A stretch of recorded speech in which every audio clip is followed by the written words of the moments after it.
yang tak beri makan fakir miskin, yaitu orang yang fawailul lil musallin, maka celakalah bagi orang yang solat. Orang yang solat, kata Allah, celaka. Macam mana boleh orang solat celaka? Cuba bayangkan, yang solat saja boleh celaka, apalagi yang tak solat. Lagi celaka 12. Celaka. Orang yang solat masih celaka. Kenapa dia yang celaka? Alladzina hum an salatihim sahun, yang mereka lalai dari solatnya. Ya, adab solatnya macam mana? Ya, tak khusyuk, baru nak solat Allah Akbar, ingat kunci, kunci kat situ. Buat solat Allah, waktu nak solat tak ingat apa-apa. Ya, tapi bila nak takbir, Allah Akbar, duit tadi kat pintu belum tak kunci. Selipar baru nanti hilang. Waktu nak solat ingat. Nak cari kunci ni mana lah kunci ni? Mana kunci ni? Mana dia tu harus ingat. Sedang solat, ingat. Kunci kat situ tadi. Cuba bayar punya setan ni. Tadi, kenapa macam tu? Salah satunya, hari kita cerita tadi. Kerana banyak kita ni tak faham apa yang kita baca dalam solat. Merayau je. Macam burung. Assalamualaikum. Burung pandai Assalamualaikum. Pandai tak burung Assalamualaikum? Tapi burung tak tahu apa tu Assalamualaikum. Macam itulah. Alhamdulillahi Rabbil Alamin. Tak tahu kan? Dah berapa tahun? Ghairil maghdubi alaihim waladdallin. Tak tahu arti. Ingatan macam mana? Daerah macam ini, anak begitu, anak begitu. Kita solat tu nak cakap dengan Allah. Macam mana nak cakap kita tak faham? Ya. Akhirnya solat. Dan kata Rasulullah, ada orang yang solat selama 60 tahun, solat dia tak terima dari Rasulullah. Selama 60 tahun dia solat tak diterima.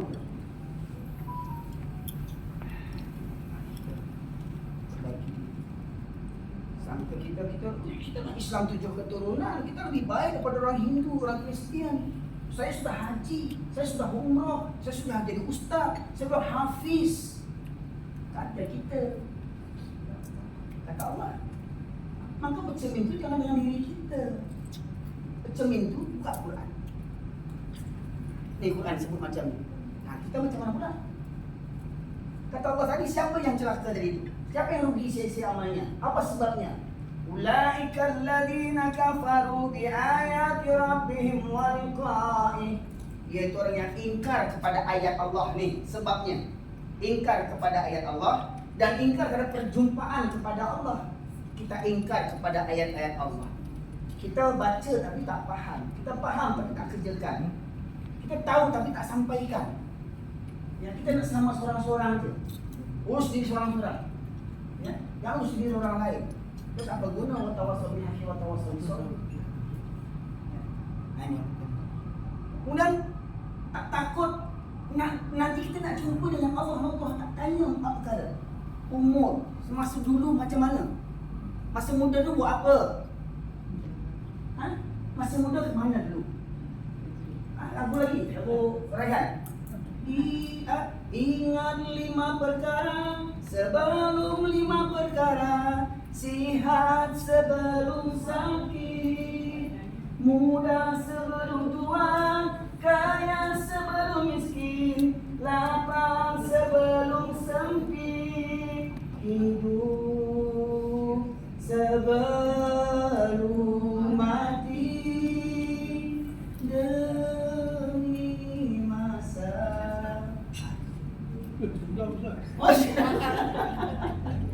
Saya penggemar Raihan ni. Ya, kami di pondok itu lagu Raihan. Masa Raihan masih di Arkam lagi. Ya, masih lagu Arkam. Ya, itu nasihat. Sekarang mohon maaf. Banyak yang mudah nak tipu sekarang.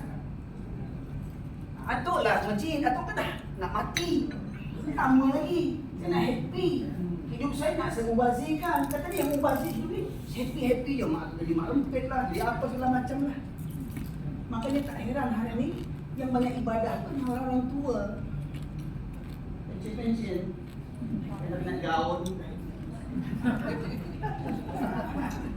Masa muda dulu kemana? Masa sihat buat apa? Kerja. Tak ada belajar nak baca Quran, bahasa Inggeris pun. I benci Melayu lah, bahasa Inggeris pun. Saya di Malaysia, anak gimnasia tu tadika, bahasa Inggeris, habis saya buat bahasa Inggeris juga bahasa dengan anak gimnasia yang kecil tu. Ya, orang Malaysia bahasa Inggeris macam baca Quran. Saya sekalian buat kelas Quran, saya tulis waktu hari Jumat surat kunci itu saya panggil anak-anak budak-budak sini. Lekatkan dekat kereta-kereta ya. Saya bayar RM10 orang semua. Aku memang telefon, Ustaz, saya jangan ngaji Ustaz. Boleh datang rumah saya. Ni. Itulah cara saya dulu. Ya. Kemudian saya tetap ingat anak yang nasi tu saya datang masih tidur lagi sebab mengaji jam 10. Masih tidur. Saya bangunkan kamu ke biliknya langsung. Yang makan saya salurkan nasi. Ayo makan sama ayo. Bukan ayahnya ada. Maminya ada. Tapi saya salurkan nasi. Anak tu senang dengan saya. Ya, so direkam main nasi. Ya, jadi jangan sampai kita orang yang merugi. Ini nasihat ini untuk saya, untuk kita semua. Jangan rasa saya jadi ustaz, jadi penceramah, saya lebih baik. Siapa kata? Maka di sisa-sisa umur kita ini, mari kita tebus semua salah kita yang dulu. Semoga jangankan kita orang Islam, orang kafir 7 keturunan pun masuk Islam, habis dosa-dosanya. Betul tak tu? Kafir 7 keturunan, apa yang dia buat? Apa yang tak dia buat? Khamar, judi, zina dia buat. Masuk Islam, habis semua dosa. Masa kita yang Islam 7 keturunan tak bisa habis? Apakah Allah tak adil? Tentu ada masa. Ya, tinggal masalah lagi. Mau apa tak? Pulang pada kita ni. Baik. Sekarang kesenangan seluruhnya. Ini bahagia yang sebenar. Ya? Kebahagiaan bagi yang beramal dengan landasan iman. Ya? Surat An-Nahl, surat 17, ayat yang ke-97. Nombor urutnya yang surat ke-17, surah yang ke-17, ayat 97.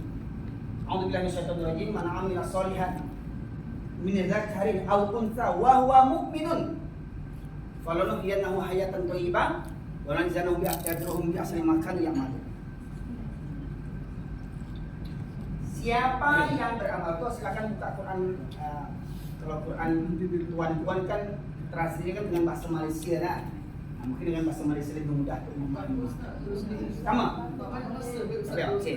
Baik, siapa yang mengerjakan kebajikan, amilah sholihan, amal soleh, baik laki-laki maupun perempuan, sedangkan dia mukmin beriman. Jadi, mohon maaf, orang kafir dia buat panti asuhan tak? Orang kafir ada apa panti asuhan? Ada. Banyak sedekah lah, tapi tak beriman. Ada pahala? Ada. Macam tu juga kita. Kenapa yang tadi solat? Solat yang celaka kata Allah. Apa salah di antaranya? Wahum yuraun. Ada orang yang solat karena riya. Kenapa hari Jumat laki-laki bisa ke masjid semua? Subuh kenapa tak sebanyak tu? Kalau Jumat tak tiba masjid ni nampak mana kafir? Nampak sekali saya kafirnya. Paling tak seminggu sekali. Cukup lah. Ya, kenapa nak terus-terus sembahyang? Ya, nanti kalau kita dah tua bisa taubat. Emang kita tahu sampai tua umur kita. Sekarang masa muda ni happy-happy dulu. Nanti dah tua, dah pension, dah masjid, dah mengaji. Ya, sekarang nak pergi jalan-jalan mana? Sudah mimpi segala macam. RM2 uang habis dibuat semuanya. Anak-anak dibawa holiday semacamnya. Ke masjid, anak tak terbawa. Pengajian, anak-anak tak terbawa. Coba, dalam pengajian pemilih majlis ilmu berapa banyak pemuda-mudi yang ikut dengan orang tua.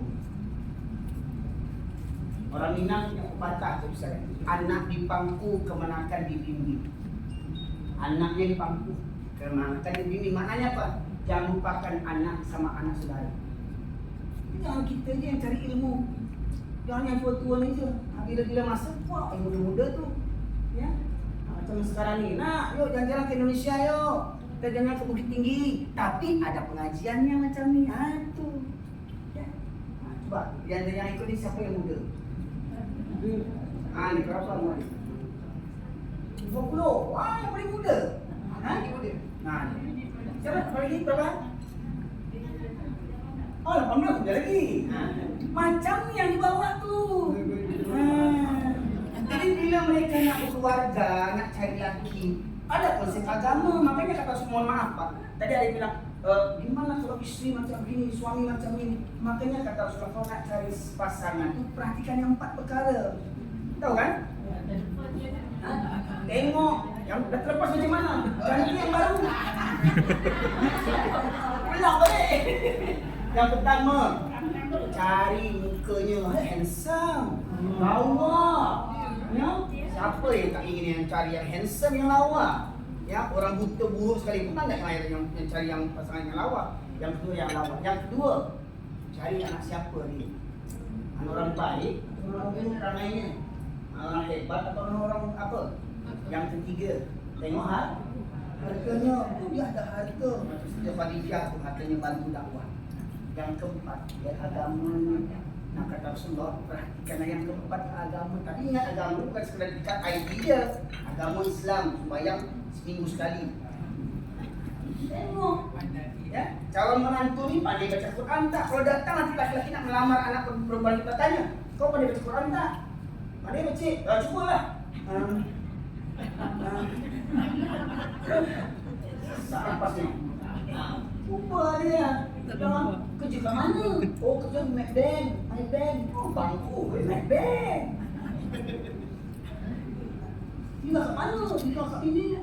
Wah, hebat. Keretanya apa? Satu Rally.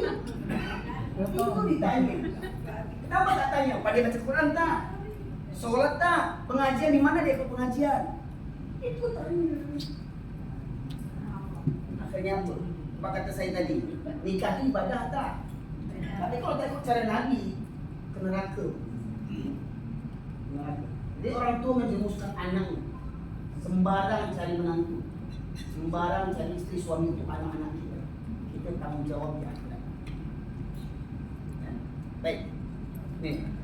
Jadi orang yang beramal dengan beramal soleh, mohon maaf. Ya, makcik semua pakai kerudung. Betul tak?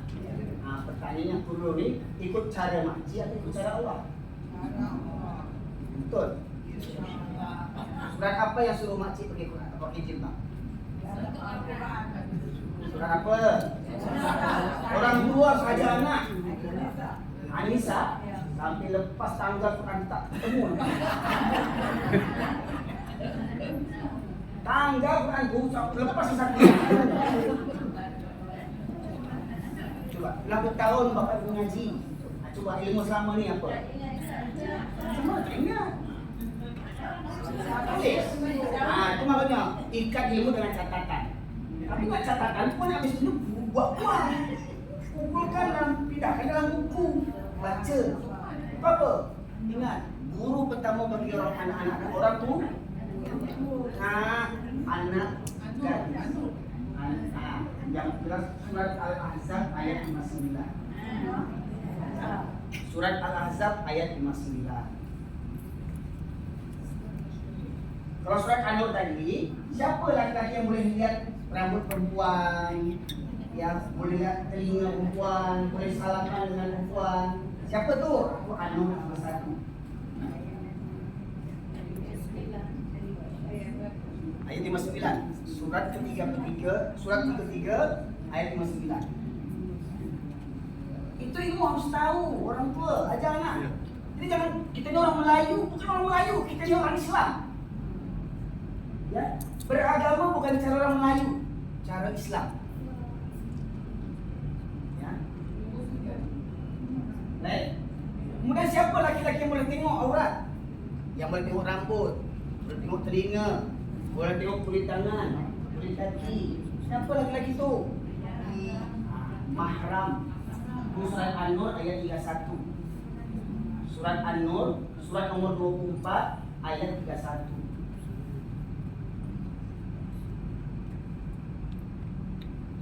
Baik, kita lanjut. Jadi masjid tuan berjilbab harus pakai landasan Quran. Bukan nak apa yang kita senang, apa yang kita mau. Macam tadi saya katakan, kalau kita nak mau, gantung sini, gantung situ, kita sini, kita sini. Tak macam tu cara dia. Buat cara Nabi, bukan cara kita. Ini berarti dari TikTok. Jangan kata cantik kata kita. Ya, ingat, cantik orang Roma, Yunani. Apa kata orang itu cantik? Patung-patung di Itali itu apa? Pernah baca buku Itali? Belum pernah? Sama. Saya menonton lagi dari Malaysia baru. Lumpur Thailand itu nak cop paspor. Nah, Itali itu seni bagi mereka telanjang. Bukit tak pakai baju. Lihat patung-patung situ. Kan? Patung-patung telanjang tu. Bagi mereka itu indah. Kenapa? Itu konsep binatang. Kita masih nak macam tu. Kita lihat Quran. Baik, lanjut. Nah, jadi beramal itu landasannya iman. Apapun kebaikan yang kita buat, termasuk mengaji macam ni, mohon maaf, tuan-tuan yang awalnya tak ikhlas mendengar ngaji ni, ikhlaskan. Datuk ni tak buat apa dah ngaji. Kita nak happy-happy ke? Yang baru ni nak pergi shopping. Sini murah harga daripada kat Sogong. Ini mengaji lah pula. Kita nak pergi walimahan. Masya Allah, luruskan niat. Saya luruskan niat. Naik motor dari Pariaman 4 jam, 5 jam. Metiknya putus pula tadi. Alhamdulillah didorong, tak jauh. Ya, Alhamdulillah. Alhamdulillah tak hujan pula. Siap-siap semua tas bungkus plastik semua. Biasa Pak. Saya isi pengajian ke Medan tu 9 jam naik motor. 9 jam, 10 jam. Memang ya penat-penat lah. Tak pernah ke motor tu. Panas. Tempat duduk tu panas. Ya. 9 jam. Ya. Hujan, badai semacam, saya doa ya Allah, kalau saya kena sambar petir ya Allah, lebih baik saya mati dalam keadaan ini daripada mati tak kemana-mana saya. Daripada mati pergi ke Tengah kan? Ini kan mati di sisi pengajian, gitu kan? Nah, jadi itu perjalanan dakwah. Selagi orang butuh pengajian, saya pergi. Ya. Baik. 2. Hidup jiwa ruh hakiki dengan mentaati Allah Subhanahu Wa Taala. Al-Anfal ayat 24. Ya ayyuhalladzina amanu stajibu lillahi walir rasul idza da'akum lima yuhyikum wa'lamu annallaha yahulu bainal mar'i wa qalbi wa annahu ilaihi tuhsyarun.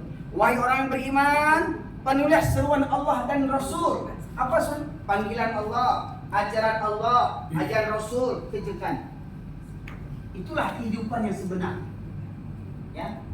Bila Allah kaji, kerjakan ini, tinggalkan ini. Nabi buat kerjakan ini, tinggalkan. Itulah kehidupan yang sebenar. Ya, membuat kebahagiaan dunia akhirat. Bagus sekalian, Masya Allah. Orang kata dunia orang zaman moden, milenial, mohon maaf. Laki-laki suka dengan laki-laki, perempuan suka dengan perempuan. Itu moden. Zaman dulu lah, zaman Nabi Lut. Jangan campur ya Allah ya Rabbi. Mohon maaf. Saya kata tadi, binatang yang paling buruk tapi kita anjing kan. Babi kan tanya, ada tak dengar khabar anjing jantan kahwin sama jantan? Babi betina kahwin sama babi betina? Babi anjing tak kuat. Orang Islam buat. Dan negara? Malaysia, Indonesia. Tidak. Allah.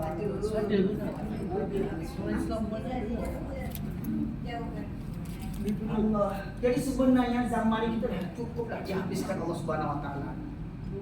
Kalau masih ada tuan-tuan yang nak mengaji, makanya Allah tinggalkan azab. Masih kita minta doa pada Allah. Iyyaka na'budu wa iyyaka nasta'in. Artinya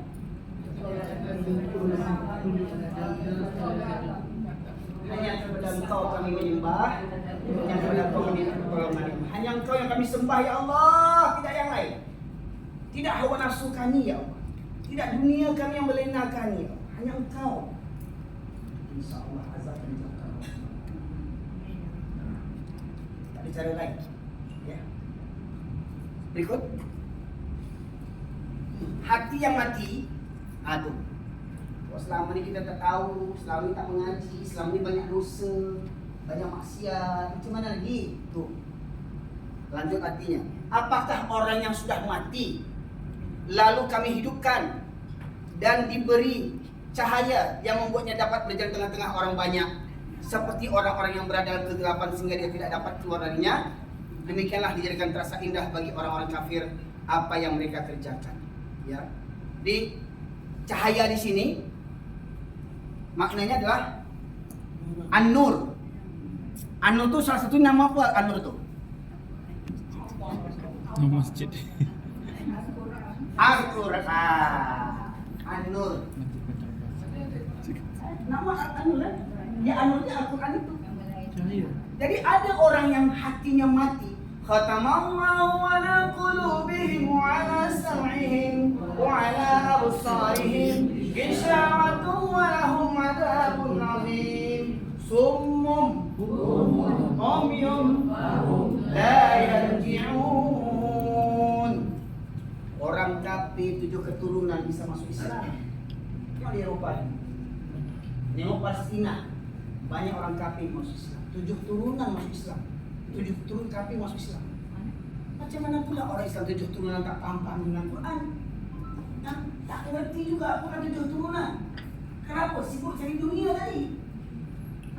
Sibuk cari gelar PhD, bahasa Inggeris, bahasa Korea, bahasa Jepun pandai, bahasa Quran tak pandai.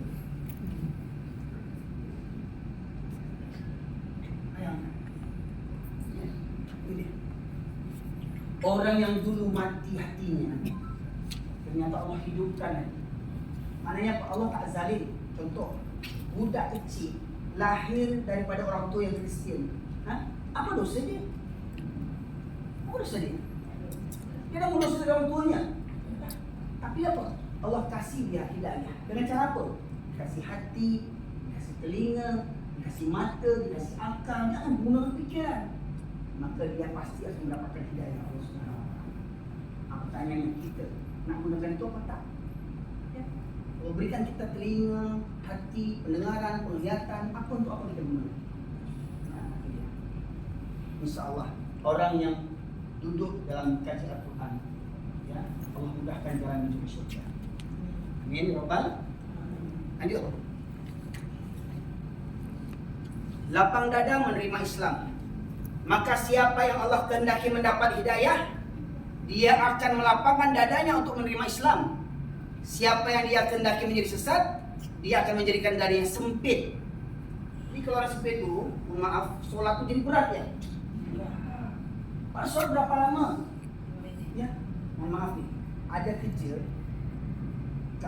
kontrak yang suka bersihkan kacang-kacang di gunung tingkatnya. Nyawa terbang itu, sanggup dia kerja bantu seperti itu, yang tapi tak sanggup sholat. Orang dekat pasar Selayang tuan. Selayang jam 2 dah berani dah. Dia tak tinggal ke Selayang baru saja. Ya. Jam 2 malam tu dah ramai dah pasar dah.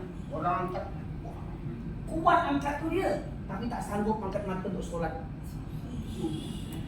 Orang nonton bola, gol! Sampai jam 2, jam 1 nonton bola. Solat subuh tak sanggup. Bayangkan. Ya lagu nyanyi, gunung kami daki, lautan ku seberangi, surau aku lewati. Surau lewati. Gunung dia sanggup lagi. Laut dia seberangi, surau dia lewati. Tak singgah di surau, kecuali itu kencing dia. Jadi orang kehendaki dia kebaikan, Allah mudahkan dadanya menerima Islam. Jilbab, dia rasa senang, tak rasa panas. Kata, tak panas ke? Kau muda lagi, tutup-tutup macam orang tua. Ini tak laku. Senang. Kau datang berkawan sama orang tua, jadi cepat tua ni sih. 40, kau sama ni 60, 40. Tua lah. Ini 18 tahun, ikut mak-mak. Ini mak-mak. Nenek. Cepat tua kau. Happy masih muda lagi. Macam tu lah kata orang. Betul tak? Kau dapat dapat yang macam-macam begini yang harus dibawa. Dan ini manusia langka yang menghuni.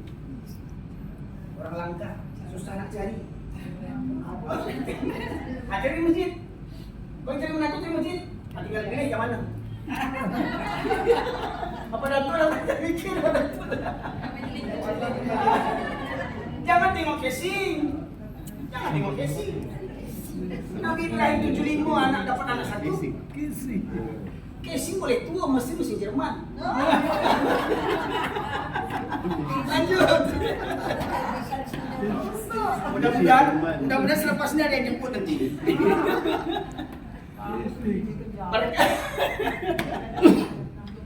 Perkara yang mendatangkan manisnya iman. 3 perkara yang apabila tersebut ada pada seseorang, maka yang mendapat manisnya iman. Senang imanku ya Allah.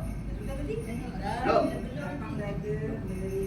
Itu lapang dada menerima. Ini merasakan manisnya iman. Rasa manisnya Islam ini. Apa dia caranya? Yang pertama, barang siapa yang Allah dan Rasulnya lebih ia cintai dari selain keduanya. Allah lebih segalanya. Ya. Surah ini hadis. Hadis Nabi. Hadis Nabi. Nanti insyaallah ini akan dibagi. Yang pertama, mencintai Allah dan Rasulnya lebih daripada segala. Ya. Tadi kita sumpah pada Allah, kita nak solat baca inna solati wa nusuki wa mahyaya wa mamati lillahi rabbil alamin. Hidup matiku hanya untuk Allah. Suami hidup bukan untuk istri, istri hidup bukan untuk suami. Orang tua hidup bukan untuk anak, anak hidup bukan untuk orang tua. Kita hidup untuk Allah. Jangan gara-gara anak kita tinggalkan Allah. Qul in kana aba'ukum wa abna'ukum wa ikhwanukum wa azwajukum wa ashiratukum wa amwalun iktaraftumuha wa tijaratan takhshawna kasadaha wa masakin tardawnaha ahabba ilaikum min Allah wa rasulih wa jihadin fis sabilih fatarabbasu hatta ya'ti Allah bi amrih innallaha la yahdil qaumal fasikin. Surat At-Taubah ayat 24. Surat At-Taubah ayat 24. 8 perkara. 8 perkara ayat 24. 8 perkara yang jadi Tuhan selain Allah, Tuhan yang batil, yang banyak dipertuan orang Islam hari ini. 8 perkara ini. Yang pertama, orang tua. Bahkan orang tua bisa jadi Tuhan. Orang tua. Yang kedua, anak. Yang ketiga, istri atau suami. Yang keempat, saudara mara. Yang kelima, jadi orang tua, anak, istri, saudara kandung nih, saudara kandung, kakak beradik. Yang kelima baru saudara mara. Hari kerabat. Ya. 6, harta benda. 7, perniagaan, pangkat, jabatan. Ya. Lagi? Rumah apa? Yang baca bu? Rumah tempat tinggal yang kamu sukai. Rumah tempat tinggal yang kamu sukai, lebih kamu sukai daripada rumah Allah. Subuh azan berkumandang, as-salatu khairun minan naum. Solat di rumah atau solat di surau? Solat di rumah atau di masjid? Nah, bila dia solat di rumah, berarti dia lebih cinta rumahnya pada rumah Allah Subhanahu wa taala. 8 perkara ni bisa jadi Tuhan. Bila tu? Bila ini lebih dicintai daripada Allah dan Rasulnya dan berjaya di jalan. Bila lebih dicintai. Cinta orang tua boleh tak? Cinta anak boleh? Cinta isteri suami boleh? Tapi jangan berlebih-lebih. Demi anak semua dituruti.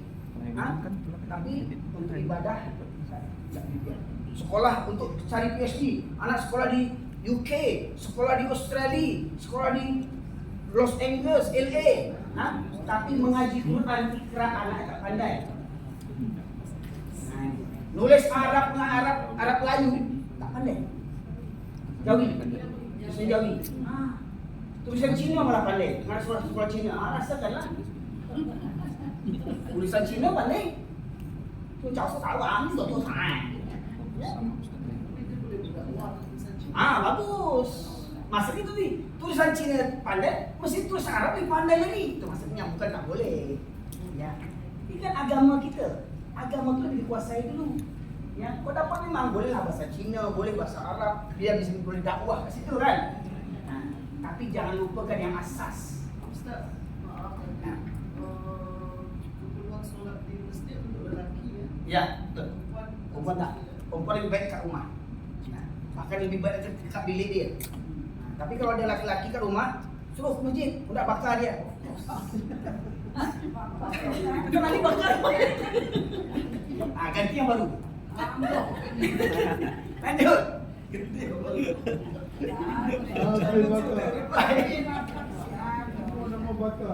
Tinggal pilih lah. Tinggal pilih. Kan masih punya satu nih, masih ada jatah 3 lagi. Baik. Dari Abu Hurairah radhiyallahu anhu, hadis Nabi, ini hadis Nabi.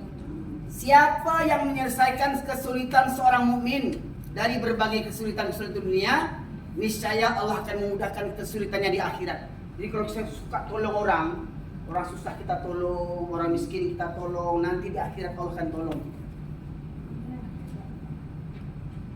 Walau di akhirat tak berguna tadi, la yanfa'u malun wala banun, tidak berguna nanti di akhirat harta dan anak keturunan kau. Kecuali harta yang digunakan untuk apa? Untuk menolong sesama muslim. Saudara kita susah, ada uang sekolah, bagi. Saudara kita susah, ada urut gaya berobat, bagi. Saudara kita di Palestina terzalimi, bantu. Ya, saudara kita kena musibah, bantu. Barang siapa menolong kesulitan saudara di dunia, maka Allah akan memudahkan kesulitannya di akhirat. Siapa yang memudahkan orang yang sedang kesulitan, niscaya akan Allah mudahkan baginya di dunia dan di akhirat. Contoh, kalau ada kita ke immigration, kerja ke immigration, orang nak buat paspor, mudahkan urusan, jadi pesulit. Ujung-ujung apa? Duit. Oh tak bisa ni, tak boleh. Tapi pakai duit? Boleh. Nampak datuk-datuk puan-puan bisa cepat nak berangkat, orang susah, kenapa susah? Tadi, kenapa? Mudahkan urusan orang. Jadi kalau kita kerja kat jabatan, mudahkan urusan orang. Jadi pesulit. Ya? Kalau kita sulitkan urusan orang, Allah akan sulitkan nanti di akhirat. Ikut. Enggak yang tadi. Siapa yang menutupi seorang muslim, ini ada yang kurang nih. Siapa yang menutupi aib, keburukan, ya, kita semua punya keburukan, kita semua punya aib. Jangan ceritakan aib orang. Bila kita ceritakan aib orang, aib kita pun akan dibuka oleh Allah Subhanahu Wa Taala. Kurang tadi? Aib tadi ya, kurang. Barang siapa yang menutupi aibnya saudaranya di dunia, maka aibnya akan ditutup oleh Allah di akhirat nanti. Jadi kata orang, depan orang ni, Ustaz hebat, baik, kata orang. Di mata Allah, kata Nabi, kalaulah dosa tu berbau, tak ada orang yang dekat dengan kita. Setiap buat dosa bau. Mungkin pasangan isteri suami kita pun tak mau dekat dengan kita, banyak dosa kita. Tapi Allah tutupi dosa kita tu. Ya, jangan kalau kita cerita sama orang, saya dulu berzina. Atau jangan cerita ke orang dulu, dia tu. Allah akan buka pula aib macam mana. Kalau ceritakan aib orang, aib kau akan dibuka oleh Allah dengan cara Allah. Ya, baik. Siapa yang menutupi ini tadi? Siapa yang menutupi aib seorang muslim, Allah akan tutup aibnya di dunia dan di akhirat. Allah selalu menolong hambanya selama hambanya menolong saudaranya. Kalau kita nak ditolong Allah, tolong saudara kita. In tansurullah yansurukum. Apabila kamu menolong Allah, Allah akan menolong kamu. Tidaklah suatu kaum berkumpul di salah satu rumah Allah untuk membaca kitab-kitab Allah dan mempelajarinya. Di antara mereka niscaya akan diturunkan kepada mereka ketenangan dan dilimpahkan kepada mereka rahmat. Orang di hotel banyak happy-happy, kita di hotel mengaji. Ini rahmat Allah mencurah-curah malaikat datang. Didoakan untuk kebaikan kita semua. Kalau kali ini yang dapat doa ni, tuan-tuan, mudah-mudahan doa ni sampai pula kepada anak cucu kita. Bertemu kita satu keluarga di surganya Allah Subhanahu wa taala. Ingat, kampung kita bukan kat KL. Kampung saya bukan kat Pariaman. Kampung kita di syurga. Situ nenek kita Adam diciptakan Allah Subhanahu wa taala. Nak pulang kamu sama-sama tak? Mari sama-sama kita bertafakur fiddin. Niscaya Allah akan turunkan ketenangan jiwa. Dunia tak dapat tapi hati tenang. Ya. Kenapa? Yakin semua kehendak Allah. Yang kaya takdir Allah, yang miskin juga takdir Allah. Yang susah takdir Allah, yang senang takdir. Kaya ujian, miskin juga ujian. Jangan kira-kira mentang-mentang kita kaya, oh itu kesenangan kita. Ingat, itu ujian. Korun diuji dengan kesenangan, lupa di benak Allah dia dengan hartanya. Fir'aun bangga dengan kejayaan kekuasaannya, zalim dia. Anak kecil baru lahir dia bantai. Allah benamkan Fir'aun. Tentaranya tak bisa bantu. Siapa yang tak belajar daripada itu lagi? Ya, maka berbalik kita kepada Quran. Bercermin kepada Quran. InsyaAllah tak akan ada jiwa kesengsaraan dalam hati kita. Ya, yakin? Yakin tak? InsyaAllah. Allahu Akbar. Allahu Akbar. Lanjut. Selesai? Selesai. Baik. Jadi para jemaah sekalian, ini sekilas dua gambaran. Yang pertama tadi kita bahas kesenangan yang menipu. Yang kedua, inilah kesenangan yang sesungguhnya. Kalau ini dapat dunia akhirat, kaya, pintar, jabatan tinggi, digunakan untuk agama, itu lebih baik. Orang-orang akan cemburu. Kita boleh cemburu kepada siapa? Kepada orang kaya yang taat pada Allah. Boleh.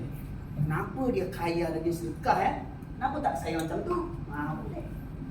Ya, kenapa orang tu rajin ibadah solat sama? Kenapa saya macam tu? Fastabiqul khairat. Berlomba dalam kebaikan. Semoga kiranya Bapak sekalian, tuan-tuan, majlis kita ini makin berkah dan Allah Subhanahu wa taala. Baik, kita buka sesi tanya jawab.